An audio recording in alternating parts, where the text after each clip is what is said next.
Hi, my name is Christopher Lawrence. I will be building my own modern, luxurious, eco-friendly shipping container home. This is my story. We cut the grass in preparation to do something, anything. Unfortunately, absolutely nothing has been done with regards to the construction. An apt quote from David G. Allen says, "Patience is the calm acceptance that things can happen in a different order than the one that you have in your mind." And this fits my current situation perfectly.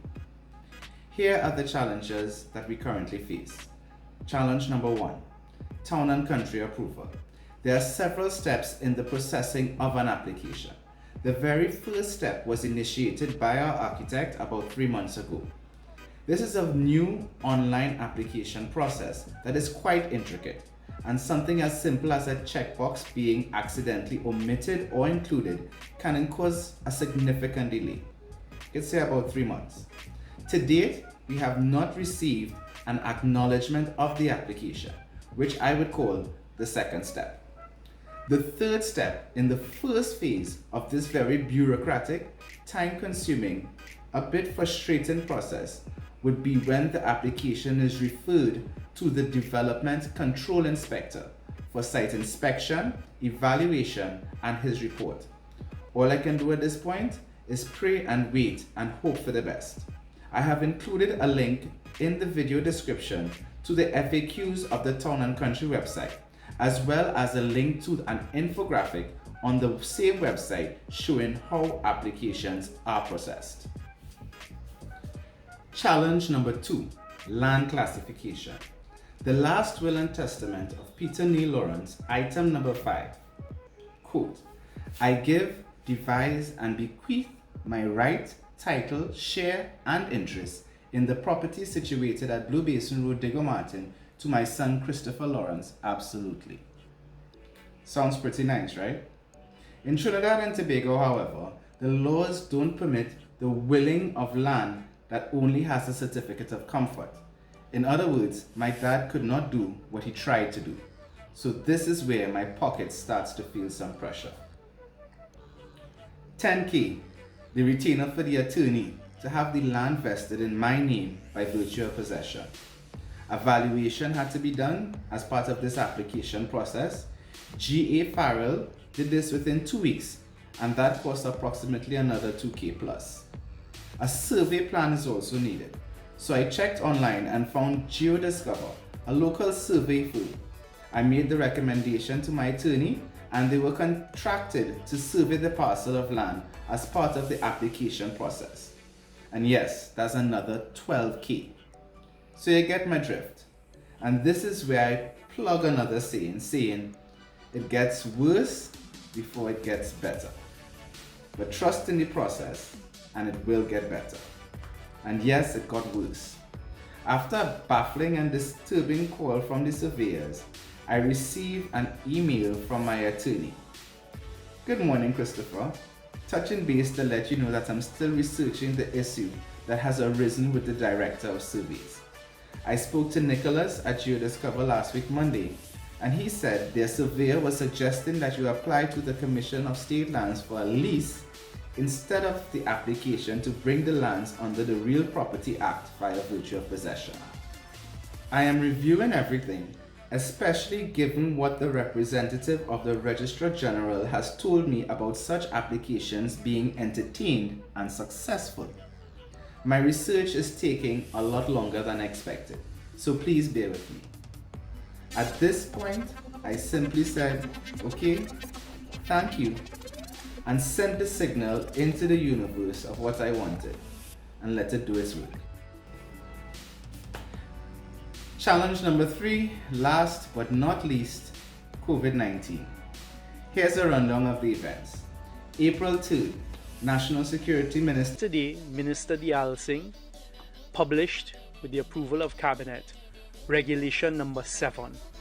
said provisions made under the Public Health Ordinance on March 22nd would be extended until April 30th, 2020, preventing bars, betting houses, clubs from operating. May 9th, Prime Minister Keith Rowley unveiled plans to lift COVID-19 restrictions on a 6-phase basis, with phase 1 starting on or should I say from now to the first week of, for the next 6 weeks, we've broken it up into phases. Phase 1, Phase 2, and Phase 3, where Phase 3 takes us down to, it's more than 3 weeks. 5 to 6 weeks, I would say.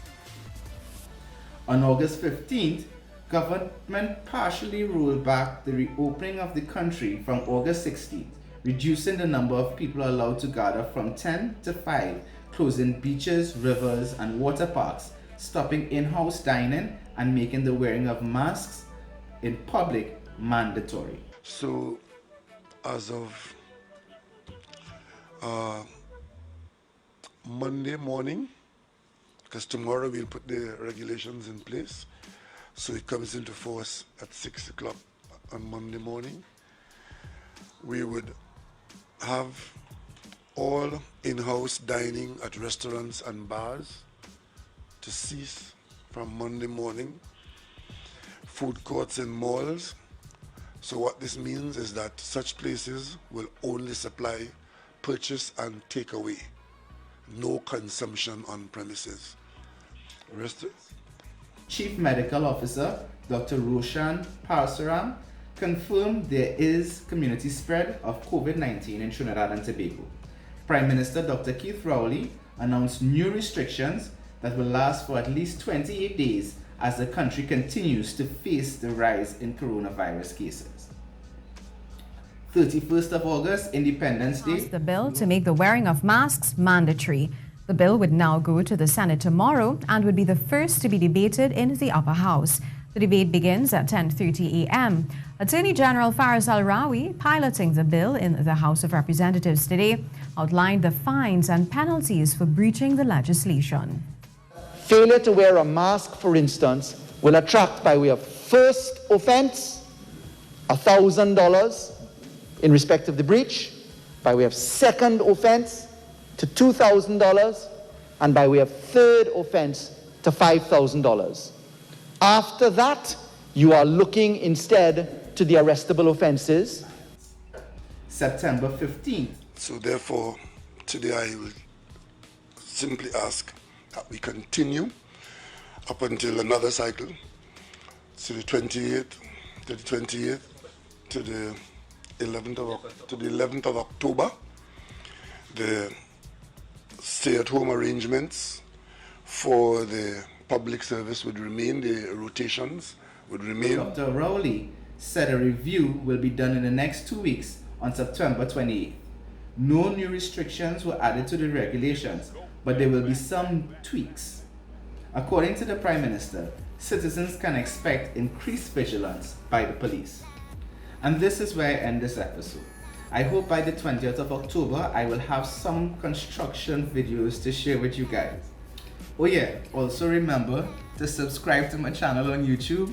You can also find me on Instagram, Facebook, LinkedIn, TikTok, and WhatsApp.